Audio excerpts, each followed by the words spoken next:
Kągi mokiniai, šiandien aptarsim jūsų pažymius, ilgai lauktus pusmečio.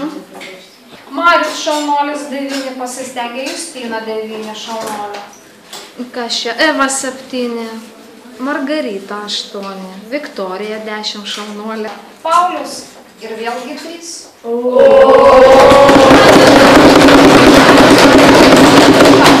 Užtenka čia triukšmo. O mokytoja, gal galima pasitaisyti kažkaip? Ne, Pauliau, jau gavai 3, jau tiek Viktorijai. Kartosi kursą, stengsies ir bus geriau gal. Aš visą pusmetį stengiausi. Argi? Stengiausi. Pirmas pusmetis 3, antras 3. Va, turiu dabar įspėti tavo tėvus, kad kartosi kursą. Nėr čia ko. Nu ką, tėvai kompiuterį uždraudė, televizorių irgi. Sėdėsiu knygas, tai skaityti graužti. Žodžiu, jokių pramogų, nei į kokią akropolį, nei ką.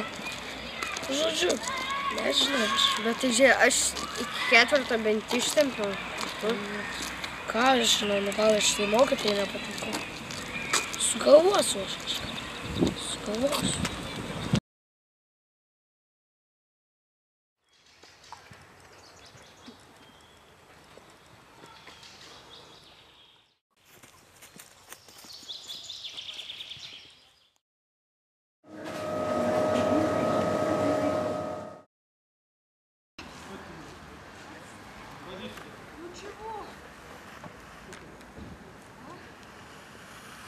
Labas.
Pasaulio